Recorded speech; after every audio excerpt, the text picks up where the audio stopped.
बिस्मिल्लाहिर्रहमानिर्रहीम। अस्सलाम वालेकुम वरहमतुल्लाहि वबरकातुहू। मैं हूँ सायरा और आप देख रहे हैं रेसिपी बाय सारास किचन। उम्मीद है आप सब लोग खैर और आफियत के साथ होंगे, खुश होंगे और जहाँ पे भी होंगे अल्लाह की अमान में होंगे। आज आपके साथ मैंगो और सवैयों की बहुत ही ज़बरदस्त सी रेसिपी शेयर करूँगी। चूँकि ईद आने वाली है तो ये रेसिपी ईद के लिए बहुत ही ज़बरदस्त है। साथ में मैंगोज़ का सीज़न है तो क्यों ना मैंगो और सवैयों को मिलाकर कुछ ऐसा बनाएं कि सब बड़े छोटे इस रेसिपी से महजूज हों, मज़े से इसको खाएं।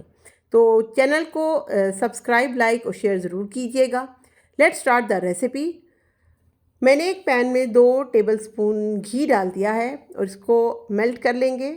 अब इसके अंदर हम हाफ़ कप सवैयाँ जो कि पहले से मैंने तोड़ के रख ली थी उसको ऐड कर दीजिए। साथ में 2 टेबलस्पून बादाम और 2 टेबलस्पून खोपरा काट के डाल देंगे। इनको हम इस घी के अंदर फ्राई करेंगे इतना कि ये क्रंची हो जाए और थोड़ा सा इनका कलर चेंज हो जाए, बस ज़्यादा नहीं करना।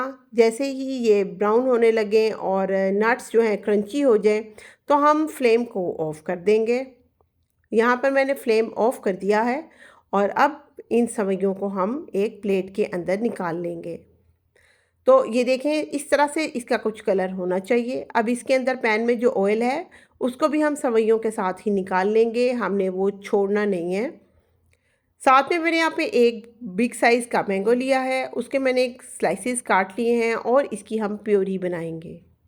आप जिस तरह भी कन्वीनियंट समझें, आप जग में बना लें, ग्राइंडर में बना लें, हैंड ब्लेंडर से बना लें। प्योरी हमारे पास यहाँ पे बन के तैयार हो गई है। एक क्लीन पैन लेंगे, उसके अंदर प्योरी ऐड करेंगे।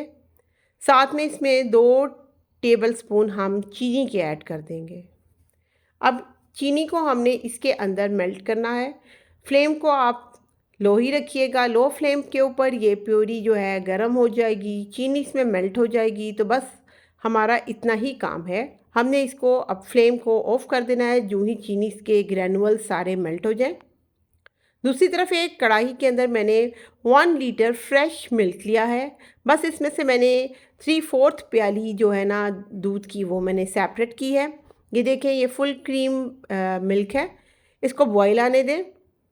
जैसे ही इसमें बॉयल आ जाए, जो हमने सवैयाँ अपनी फ्राई करी थी विद ऑयल उसको हम इसके अंदर डाल देंगे और डालने के बाद हम इसको स्टर करेंगे, थोड़ा सा चला लेंगे और इसको हम इसके अंदर पकने छोड़ेंगे। 1/4 कप शुगर यहाँ मैंने ऐड की है। अगर आप मीठा तेज़ पसंद करते हो तो आप शुगर की क्वांटिटी को इंक्रीज़ भी कर सकते हैं, लेकिन ये बहुत ही मुनासिब है। इसमें अभी मैंगोज़ का भी फ्लेवर आएगा तो इसलिए मैं बस इतनी ही डालूँगी। ये देखें सवैयाँ अच्छे से पक रही हैं, साथ ही साथ जो दूध है वो भी थिक हो रहा है। तो जब दूध की कंसिस्टेंसी इस तरीके से आपके पास आ जाए, थिक हो जाए, गाढ़ा हो जाए और सवैयाँ भी इसमें पक जाएं। सवैयाँ चूँकि मोटी वाली हैं, पतली वाली नहीं हैं, तो ये थोड़ा सा टाइम लेती हैं और आपने इसमें पतली वाली नहीं डालनी। तब आपने इसके अंदर इस तरीके से जो हमने प्यूरी बनाई थी, मैंगो की पकाई थी, वो आपने इसके अंदर ऐड कर देनी है और अब इसको हम मिला लेंगे अच्छे तरीके से। तकरीबन 1 से 1.5 मिनट हम इसको पकाएंगे और फिर उसके बाद हम इसका फ्लेम लो कर देंगे। काउंटर पे मैंने एक बोल रखा है, उसमें 3/4 कप मिल्क है। इसमें मैं डाल दूँगी 3 टेबलस्पून कॉर्नफ्लावर और इसको इसमें मिक्स कर दूँगी। इतना मिक्स कीजिएगा कि कोई गुठली इसमें बाकी ना रहे। कॉर्नफ्लावर अच्छे तरीके से दूध में डिज़ोल्व हो जाए और इसमें pinch of yellow colour add कर देंगे ताकि ये कॉम्प्लीमेंट करे मैंगोज़ को। तो बस ये हमारा तैयार है। इस लिक्विड को हम डाल देंगे अपनी सवैयों के अंदर और थोड़ा सा चला लेंगे। 2 मिनट ही में ये तकरीबन इस तरह से थिक हो जाएंगी और जब ये आपको लगे कि ये इनकी कंसिस्टेंसी बिल्कुल ठीक हो गई है, ये थिक हो गई हैं, तब आपने इनका फ्लेम ऑफ कर देना है और आपने इसको काउंटर पे ला के हिलाते रहना है तब तक कि ये रूम टेम्परेचर पे ठंडी ना हो जाए। इसके अच्छी तरीके से हमने ठंडा कर लेना है और रूम टेम्परेचर पर ठंडा करने के बाद हम इनको निकाल लेंगे किसी भी सर्विंग बाउल में जिसमें भी आपने इसको सर्व करना है। ये देखिए इसकी थिकनेस इस तरह से होनी चाहिए। अभी हमने इसे फ्रिज में नहीं रखा लेकिन ये काफ़ी थिक हो चुकी हैं। इसके ऊपर मैंगो के क्यूब्स लगा के हम गार्निश करेंगे। आपकी मर्ज़ी है, आप जिस तरह से भी चाहें। आप चाहें तो इसके ऊपर क्रीम की सेटिंग भी कर सकते हैं, लेकिन मैं इसको बहुत ही सिंपल रख रही हूँ यहाँ पर, और कोई भी मैं एक्स्ट्रा चीज़ नहीं डाल रही।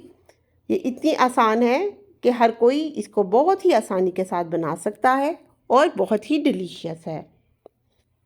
ईद के दिनों में हर घर में मीठा बनता है, तो बस आपके पास ज़्यादा टाइम भी नहीं होता, क्योंकि हमारी एक्टिविटीज़ बकरे के साथ तो और ज़्यादा होती हैं। तो ऐसा मीठा जो कि बहुत ही जल्दी और बहुत ही आसानी के साथ बन जाए, ये बिल्कुल ऐसी ही रेसिपी है। तो बस इसको बनाइए, इंजॉय कीजिए, बहुत मज़ेदार है, बहुत ही डिलीशियस है। दूध भी है, सेवइयाँ भी हैं और मैंगोज़ भी हैं, और बहुत ही रिच फ्लेवर और हेल्दी है। तो आई होप सो आपको ये रेसिपी अच्छी लगी होगी। रेसिपी अगर आपको अच्छी लगे, प्लीज़ इसको लाइक शेयर ज़रूर कीजिएगा, चैनल को सब्सक्राइब कीजिए, बेल आइकॉन को ज़रूर प्रेस कर लें ताकि हर आने वाली वीडियो आप तक पहुंच सके। अपना बहुत सा ख्याल रखें, मुझे अपनी दुआओं में हमेशा याद रखें। मिलते हैं नेक्स्ट वीडियो में किसी अच्छी सी रेसिपी के साथ। तब तक अल्लाह हाफिज़।